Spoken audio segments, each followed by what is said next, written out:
ಈ ನಡುವೆ ಮೊನ್ನೆ ಒಂದು ಭಾಳ ದೊಡ್ಡ ಚರ್ಚೆ ಆಗಿತ್ತು. ರಾಮ ಮಂದಿರ ಇರುವಂತಹ ಅಯೋಧ್ಯೆಯಲ್ಲಿ ಸೋಲಾಗಿದೆ. ರಾಮನ ಯಾವೆಲ್ಲ ಕುರುಹುಗಳಿದೆ, ರಾಮಾಯಣದ ಕುರುಹುಗಳು ಅಲ್ಲಿ ಎಲ್ಲಿ ನರೇಂದ್ರ ಮೋದಿ ಅವರೆಲ್ಲ ಹೋದ್ರು ಅಲ್ಲಿ ಸೋಲಾಗಿದೆ. ಭಾಳ ದೊಡ್ಡ ಸುದ್ದಿ ಆಗಿತ್ತು. ಈಗ ಇನ್ನೊಂದು ಕಡೆ ಸೋಲಾಗಿದೆ. ಎಲ್ಲಿ? ಪ್ರಧಾನಿ ಮೋದಿ ಲೋಕಸಭಾ ಚುನಾವಣೆಗೆ ಮುನ್ನ ಶ್ರೀರಾಮ ಜನ್ಮಭೂಮಿ ಅಯೋಧ್ಯೆಯಲ್ಲಿ ಶ್ರೀರಾಮ ಮಂದಿರ ನಿರ್ಮಿಸಿ ಉದ್ಘಾಟನೆ ಮಾಡಿ ಹಿಂದೂ ಮತ ಭದ್ರಪಡಿಸಿಕೊಂಡಿದ್ದರು. ಆದರೆ ಶ್ರೀರಾಮನ ಜನ್ಮಭೂಮಿ ಅಯೋಧ್ಯೆ ಸೇರಿದಂತೆ ದೇಶದಲ್ಲಿ ಶ್ರೀರಾಮನಿಗೆ ನಂಟಿರುವ 10 ಲೋಕಸಭಾ ಕ್ಷೇತ್ರಗಳಲ್ಲಿ ಬಿಜೆಪಿ ಸೋತಿತ್ತು. ಇದೀಗ ಚಾರ್ಧಾಮ್ ಯಾತ್ರೆಗಳಲ್ಲಿ ಒಂದಾಗಿರುವ ಬದ್ರಿನಾಥದ ಉಪಚುನಾವಣೆಯಲ್ಲಿ ಕೂಡ ಬಿಜೆಪಿ ಸೋತಿದೆ. ನೋಡಿ,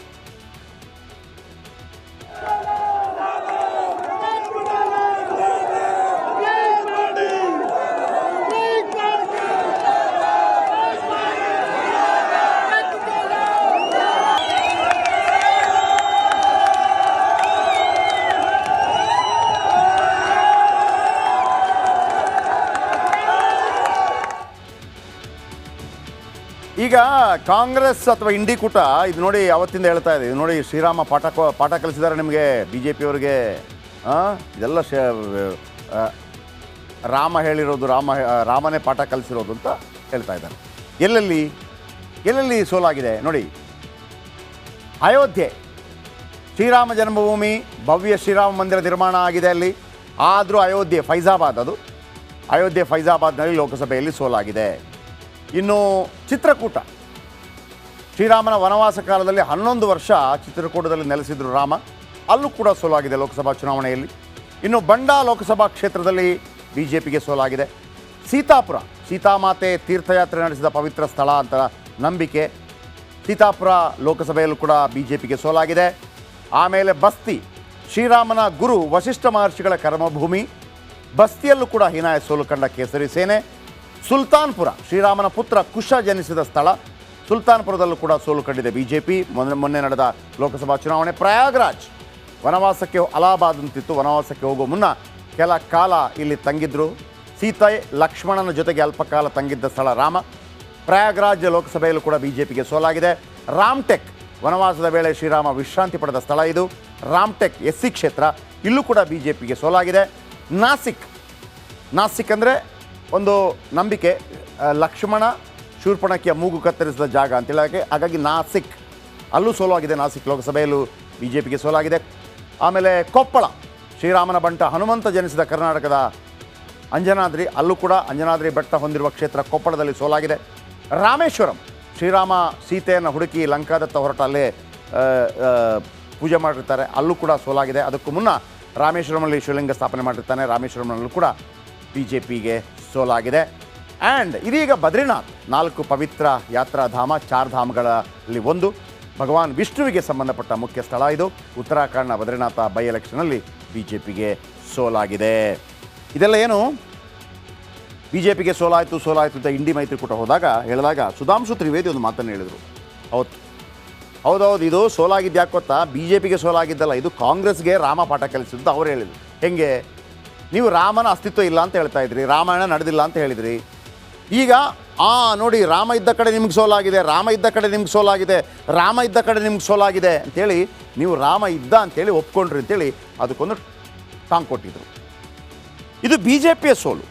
ಈಗ ನಾನು ಸುದ್ದಿ ಹೇಳಿದ್ದು ಕೇವಲ ಬಿ ಜೆ ಪಿ ಸೋಲು ಮಾತ್ರ ಅಲ್ಲ, ನರೇಂದ್ರ ಮೋದಿ ಅವರು ಸತತ 3ನೇ ಪ್ರಧಾನಿಯಾದ ನಂತರ ಕೂಡ ಅವರು ಅಂದುಕೊಂಡಂತೆ ಏನೂ ನಡೀತಾ ಇಲ್ಲ. ಇದೀಗ 7 ರಾಜ್ಯಗಳ 13 ವಿಧಾನಸಭಾ ಸ್ಥಾನಗಳಿಗೆ ಉಪಚುನಾವಣೆ ನಡೆಯಿತು.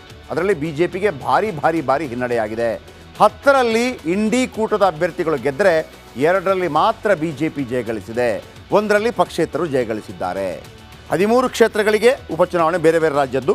10ರಲ್ಲಿ ಇಂಡಿ ಮೈತ್ರಿಕೂಟ, 2 ಬಿಜೆಪಿ, 1 ಪಕ್ಷೇತರ. ಎಲ್ಲೆಲ್ಲಿ ಬಿಜೆಪಿಗೆ ಮುಖಭಂಗ ಆಗಿದೆ ಬನ್ನಿ ಹೇಳ್ತೀನಿ ನೋಡಿ. 13 ಕ್ಷೇತ್ರ. ಹಿಮಾಚಲ ಪ್ರದೇಶದ ಡೆಹರಾದಲ್ಲಿ ಕಾಂಗ್ರೆಸ್ಗೆ ಗೆಲುವು, ಬಿಜೆಪಿಗೆ ಸೋಲು. ಸಿಎಂ ಸುಕು ಪತ್ನಿ ಕಮಲೇಶ್ ಠಾಕೂರ್ಗೆ ಇಲ್ಲಿ ಜಯವಾಗಿದೆ ಇಂಡಿ ಕೂಟಕ್ಕೆ. ಆಮೇಲೆ ಹಿಮಾಚಲ ಪ್ರದೇಶದ ಡೆಹರಾದಲ್ಲಿ ಕಾಂಗ್ರೆಸ್ಗೆ ಭರ್ಜರಿ ಜಯವಾಗಿದೆ. ಹಿಮಾಚಲ ಪ್ರದೇಶದ ನಲ್ಗರ್ ಕ್ಷೇತ್ರದಲ್ಲಿ ಕಾಂಗ್ರೆಸ್ಗೆ ಜಯ. ಪಂಜಾಬ್, ಹಿಮಾಚಲ ಆದ ನಂತರ ಪಂಜಾಬ್ನ ಜಲಂಧರ್ ವೆಸ್ಟ್ ಪಶ್ಚಿಮದಲ್ಲಿ ಆಮ್ ಆದ್ಮಿಗೆ ಜಯ. 37,325 ಮತಗಳಿಂದ ಮೊಹಿಂದರ್ ಭಗತ್ ಅವರು ಜಯಗಳಿಸಿದ್ದಾರೆ. ಇನ್ನು ಪಶ್ಚಿಮ ಬಂಗಾಳದಲ್ಲಿ ಬಿಜೆಪಿಗೆ ದಯನೀಯ ಸೋಲುಂಟಾಗಿದೆ. ಬಂಗಾಳದ ಎಲ್ಲ 4 ವಿಧಾನಸಭಾ ಸ್ಥಾನಗಳಲ್ಲಿ ಬಿ ಜೆ ಪಿಗೆ ಸೋಲುಂಟಾಗಿದೆ. 4 ವಿಧಾನಸಭಾ ಉಪಚುನಾವಣೆ. ಎಲ್ಲಿ? ಮಾಣಿಕ್ತಲಾ, ಬಾಗ್ದಾ, ರಣಘಾಟ್, ರಾಯಗಂಜ್ ಇಲ್ಲಿ ಬಿ ಜೆ ಪಿಗೆ ಸೋಲಾಗಿದೆ. ಇನ್ನು ತಮಿಳುನಾಡಿಗೆ ಬನ್ನಿ. ತಮಿಳುನಾಡಿನ ವಿಕ್ರಮವಾಡಿಯಲ್ಲಿ DMKಗೆ ಜಯವಾಗಿದೆ. DMK ನಾಯಕ ಅಣ್ಣಿಯೂರು ಶಿವ ಭರ್ಜರಿ ಗೆಲುವು ಸಾಧಿಸಿದ್ದಾರೆ. ಇನ್ನು ಉತ್ತರಾಖಂಡ್ಗೆ ಹೋಗೋಣ. ಉತ್ತರಾಖಂಡ್ನ 2 ಕ್ಷೇತ್ರಗಳಲ್ಲಿ ಚುನಾವಣೆ ನಡೆದು 2 ಕ್ಷೇತ್ರಗಳಲ್ಲಿ ಕಾಂಗ್ರೆಸ್ ಜಯ ಗಳಿಸಿದೆ. ಮಂಗಲ್ಪುರ್ ಹಾಗೂ ಕೇದಾರ್ನಾಥ್ದಲ್ಲಿ ಬಿ ಜೆ ಪಿಗೆ ಸೋಲಾಗಿದೆ. ಇನ್ನು ಕೇದಾರ್ನಾಥ್ದಲ್ಲಿ 5,000 ಮತಗಳಿಂದ ಬಿ ಜೆ ಪಿ ಸೋತಿದೆ. ಇನ್ನು ಬಿಹಾರದ ರುಪೌಲಿ ಕ್ಷೇತ್ರದಲ್ಲಿ ಪಕ್ಷೇತರ ಅಭ್ಯರ್ಥಿಗೆ ಗೆಲುವಾಗಿದೆ. ಅಮರ್ವಾರಾದಲ್ಲಿ 3,000 ಮತಗಳಿಂದ ಬಿ ಜೆ ಪಿ ಗೆದ್ದಿದೆ. ಒಂದು ಕಡೆ ಕಾಂಗ್ರೆಸ್ನ ಭದ್ರಕೋಟೆ ಬಿಂದ್ವಾರ ವ್ಯಾಪ್ತಿಯಲ್ಲಿರೋ ಕ್ಷೇತ್ರ, ಅಲ್ಲಿ ಬಿ ಜೆ ಪಿ ಗೆದ್ದಿದೆ. ಮತ್ತು ಹಿಮಾಚಲ ಪ್ರದೇಶದ ಹಮೀರ್ಪುರದಲ್ಲಿ ಬಿ ಜೆ ಪಿಗೆ ಜಯ. 13 ಕ್ಷೇತ್ರ, 10ರಲ್ಲಿ ಇಂಡಿ ಕೂಟ, 2ರಲ್ಲಿ ಬಿ ಜೆ ಪಿ, 1ರಲ್ಲಿ ಪಕ್ಷೇತರ. 1571 ಮತಗಳಿಂದ ಗೆದ್ದ ಬಿ ಜೆ ಪಿಯ ಪುಷ್ಟಿಂದರ್ ವರ್ಮಾ. ಇಷ್ಟೆಲ್ಲ ಇದೆ ವಿಚಾರ ಆಯ್ತಲ್ಲ. ನೀವು ನಾಗರಹಾವು ಸಿನಿಮಾದಲ್ಲಿ ಹಾವಿನ ದ್ವೇಷ 12 ವರ್ಷ, ನನ್ನ ರೋಷ 100 ವರ್ಷ ಅಂತ ಒಂದು ಹಾಡು ಕೇಳಿದಿರಿ. ಇದು ಎಷ್ಟು ಸತ್ಯನೋ ಸುಳ್ಳೋ ಗೊತ್ತಿಲ್ಲ. ಪುಟ್ಟಣ್ಣ ಕಣಗಾಲ ಹಂಗೆ ತೋರಿಸಿದ್ರು ನಮಗೆ, ವಿಷ್ಣುವರ್ಧನ್ ಅವರನ್ನು ಹಾಕ್ಬಿಟ್ಟು. ಆದರೆ ಉತ್ತರ ಪ್ರದೇಶದಲ್ಲಿ ಒಂದು ವಿಚಿತ್ರ ಪ್ರಕರಣ ವರದಿಯಾಗಿದೆ. ಇಲ್ಲಿ 24 ವರ್ಷದ ಯುವಕನೊಬ್ಬನನ್ನು ಹಾವು ಬೆನ್ನತ್ತಿ ಕಚ್ತಾ ಇದೆ. ಆ ಥರನ ಹುಡ್ಕೊಂಡು ಬಂದು ಕಚ್ತಾ ಇದೆಯಂತೆ. ಈತ ಉತ್ತರ ಪ್ರದೇಶದ ಫತೇಪುರದ ವಿಕಾಸ್ ದುಬೆ ಎಂಬ ವ್ಯಕ್ತಿ. ಕಳೆದ 40 ದಿನಗಳಲ್ಲಿ ಹಾವು 7 ಬಾರಿ ಕಚ್ಚಿದೆಯಂತೆ ಅವನಿಗೆ. 7 ಬಾರಿ. ಇಂಥ ಒಂದು ವಿಚಿತ್ರ ಘಟನೆ ವರದಿಯಾಗಿದೆ. ಅವನೇ ಹೇಳ್ಕೊಂಡಿದ್ದಾನೆ, ಕೇಳಿಸ್ಕೊಳ್ಳಿ. 7 ಬಾರಿ ಕಚ್ಚಿದ ನಂತರ ಕೂಡ ಮಾತಾಡ್ತಿದ್ದಾನೆ. 34 दिन में मुझे 6 बार सांप ने काटा हुआ है। जब सांप काटता है तो हमें पहले से आभास हो जाता है कि आज हमें सांप काटने वाला है। अपने घर में सबको बता देते हैं कि आज के दिन हमें सांप काटेगा। इसके बाद में हमें इस महीने में 34 दिन में 6 बार सांप काट चुका है। सांप शनिवार और संडे सांप काटता है। ವಿಶೇಷ ಏನಪ್ಪ ಅಂತಂದರೆ ಶನಿವಾರ ಮತ್ತು ಭಾನುವಾರ ಮಾತ್ರ ಕಚ್ಚುತ್ತಂತೆ ಅದು. ಈ ಹಾವಿಗೆ ಶನಿವಾರ ಮತ್ತು ಭಾನುವಾರ ವೀಕ್ ಆಫ್ ಇದೆಯೇ ಗೊತ್ತಿಲ್ಲ ನನಗೆ. ಶನಿವಾರ ಮತ್ತು ಭಾನುವಾರ ಬಂದು ಕಚ್ತಾ ಇದೆಯಂತೆ. ಕೇಳಿ ಬನ್ನಿ, ಭಾಳ ಮಜಾ ಇದೆ ಇದು. 40 ದಿನ 7 ಬಾರಿ ಹಾವು ಕಡಿತ ಇವನಿಗೆ. 40 ದಿನದಲ್ಲಿ 7 ಬಾರಿ. ವಿಕಾಸ್ ದುಬೆಗೆ ಪ್ರತಿ ಶನಿವಾರ ಹಾವು ಬಂದು ಕಚ್ಚುತ್ತಂತೆ. ಏನು ಕಚ್ತಿ ಮಾರಾಯ ಅಂತ ಕೇಳ್ದಂಗೆ. ವಿಕಾಸ್ಗೆ 40 ದಿನದಲ್ಲಿ 7 ಬಾರಿ ಹಾವು ಕಚ್ಚಿ ಆಗಿದೆ. ಪ್ರತಿ ಶನಿವಾರ ಬಂದು ಕಚ್ಚಿ ಹೋಗುತ್ತಂತೆ. ಶನಿವಾರ ತಪ್ಪಿದರೆ ಭಾನುವಾರ ಕಚ್ಚುತ್ತಂತೆ. ಮೊದಲಿಗೆ 3 ಬಾರಿ ಮನೆಯಲ್ಲಿದ್ದಾಗ ಕಚ್ಚಿದಂತೆ ಹಾವು. 3 ಬಾರಿ ಎವ್ರಿ ವೀಕ್. ಅವ ಡಾಕ್ಟ್ರ್ ಬಳಿ ಹೋಗ್ತಾನೆ. ಡಾಕ್ಟ್ರ್ ಹೇಳ್ತಾನೆ, ಈ ಬಾರಿ ಮನೇಲಿ ಇರಬೇಡಪ್ಪ, ಎಲ್ಲಾದರೂ ಹೊರಗಡೆ ಎಸ್ಕೇಪ್ ಆಗುವಂತ. ವೈದ್ಯರ ಸಲಹೆಯಂತೆ ಅವ ಅತ್ತೆ ಮನೆಗೆ ಹೋಗ್ತಾನೆ ವಿಕಾಸ್. ಅಚ್ಚರಿ ಅಂದರೆ ಅತ್ತೆ ಮನೆಗೂ ಬಂದು ಹಾವು ಕಚ್ಚಿದೆಯಂತೆ. ಬಳಿಕ ಚಿಕ್ಕಪ್ಪನ ಮನೆಗೆ ಶಿಫ್ಟ್ ಆದನಂತೆ ವಿಕಾಸ್ ದುಬೆ. ಚಿಕ್ಕಪ್ಪನ ಮನೆಗೂ ಬಂದು ಹಾವು ಕಚ್ಚಿದಂತೆ. ಒಟ್ಟಾರೆ 5 ಬಾರಿ ವಿಕಾಸ್ನ ಮನೆಯಲ್ಲೇ ವಿಕಾಸ್ಗೆ ಹಾವು ಕಚ್ಚಿದೆ. 1 ಬಾರಿ ಚಿಕ್ಕಪ್ಪನ ಮನೆಗೆ ಬಂದು ಕಚ್ಚಿದೆಯಂತೆ. ಇನ್ನೊಂದು ಬಾರಿ ಅತ್ತೆ ಮನೆಗೆ ಬಂದು ಕಚ್ಚಿದೆಯಂತೆ. 7 ಬಾರಿ ಆಯಿತು. ಇದರ ಬಗ್ಗೆ ಈ ವಿಕಾಸ್ ದುಬೆ ತಾಯಿ ಏನೋ ಮಾತಾಡಿದ್ದಾರೆ, ಕೇಳಿಸ್ಕೊಳ್ಳಿ.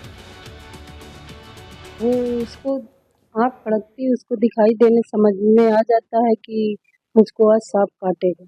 उसको ये आभास होता है। 2 बार उसने देखा है। पहली बार 2 जून को देखा, फिर हर संडे और सैटरडे काटता है। वो कहने लगता है कि मम्मी आज मेरी आँख फड़क रही है और मेरा मतलब दिल घबरा रहा है, पता नहीं आज फिर मुझको काटेगा।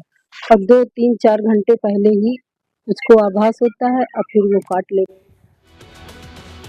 ಇಷ್ಟೆಲ್ಲ ಕೇಳಿದಾಗ ಇವನೇನೋ ಸುಳ್ಳು ಹೇಳ್ತಾ ಇದೆ ಅಂತ ಅನಿಸ್ತಾ ಇದೆ. ಯಾಕಂದರೆ ಕೆಲವು ಡೌಟ್ ಬರ್ತಾ ಇದೆ. ನೋಡಿ, ವಿಕಾಸ್ ದುಬೆ ಬಗ್ಗೆ ಸ್ಥಳೀಯರಲ್ಲಿ ಹತ್ತಾರು ಅನುಮಾನ ಇದೆ, ಡೌಟ್ ಇದೆ. ಹಾವು ಪ್ರತಿ ಶನಿವಾರವೇ ಬಂದು ಯಾಕೆ ಹಚ್ಚಬೇಕು? ವೀಕ್ ಆಫ್ ಡೇನ ಅವತ್ತು? ಶನಿವಾರವೇ ಹಾವು ಕಚ್ಚಿದ್ದಕ್ಕೆ ಅಧಿಕಾರಿಗಳಲ್ಲಿ ಅನುಮಾನ ಇದೆ, ಅಂದರೆ ಡಾಕ್ಟ್ರುಗಳಲ್ಲಿ. ಚಿಕಿತ್ಸೆ ಕೊಡ್ತಿರೋ ವೈದ್ಯರು ಯಾರು ಅಂತ ಇಲ್ಲಿ ತನಕ ಗೊತ್ತಿಲ್ಲ. ಪ್ರತಿ ಬಾರಿ ಒಂದೇ ಆಸ್ಪತ್ರೆಗೆ ಆತ ಹೋಗ್ತಾ ಇದ್ದಾನಂತೆ. ಇದು ಸ್ಥಳೀಯರ ಡೌಟು. ಅಚ್ಚರಿ ಅಂದರೆ ಒಂದೇ ದಿನದಲ್ಲಿ ಗುಣಮುಖನಾಗ್ತಾನೆ, ಕಚ್ಚಿದ್ರೆ ಮರುದಿವಸ ರೆಡಿಯಾಗಿರ್ತಾನೆ. ಈ ಎಲ್ಲ ಘಟನಾವಳಿ ಹಿಂದೆ ಏನೋ ಸಂಚು ಇದೆ ಅನ್ನುವಂಥದ್ದು ಸ್ಥಳೀಯರು ಹೇಳುವಂಥದ್ದು. ಇದೀಗ ಪ್ರಕರಣದ ಬಗ್ಗೆ ತನಿಖೆ ನಡೆಸ್ತೇವೆ ಅಂತ ಅಧಿಕಾರಿಗಳು ರೆಡಿಯಾಗಿದ್ದಾರಲ್ಲ. ವಿಕಾಸ್ ದುಬೆ ಕುರಿತ ಅನುಮಾನ ಇಲ್ಲಿಗೆ ನಿಲ್ಲೋದಿಲ್ಲ. ಆಮೇಲೆ ವಿಕಾಸ್ ದುಬೆ ಕನಸಲ್ಲಿ ಹಾವೊಂದು ಬಂದಿತ್ತಂತೆ. ನೋಡಪ್ಪ, 9 ಬಾರಿ ಕಚ್ಚಿ ಹೊರಟೋಗ್ಬಿಡ್ತೀನಿ, 9 ಬಾರಿ ಕಚ್ಚಿ ಹೊರಟೋಗ್ಬಿಡ್ತೀನಿ ಅಂತ ಹೇಳಿದೆಯಂತೆ. ಈಗ ಒಂದೇ ಇಂಥ ಒಂದು ಸುದ್ದಿ ಬಂದಿದೆ. ಮಾಡರ್ನ್ ಯುಗದಲ್ಲಿ ಇದನ್ನೆಲ್ಲ ನಂಬಬೇಕೋ ಬಿಡಬೇಕೋ ಗೊತ್ತಿಲ್ಲ. ಆತ ಹೇಳಿಕೆಯನ್ನಂತೂ ಕೊಟ್ಟಿದ್ದಾನೆ. ಹಾಗಾಗಿ ವೀಕೆಂಡ್ ಅಲ್ವಾ, ವೆರಿ ಇಂಟ್ರೆಸ್ಟಿಂಗ್ ಆಗಿರಲಿ. ಪ್ರತಿ ಸಲ ಕೂಡ ಭ್ರಷ್ಟಾಚಾರ ಎಷ್ಟು ತೋರಿಸೋದು, ಅದಕ್ಕಾಗಿ ಈ ಸ್ಟೋರಿ ನಿಮ್ಗೆ ತೋರಿಸಿದೆ.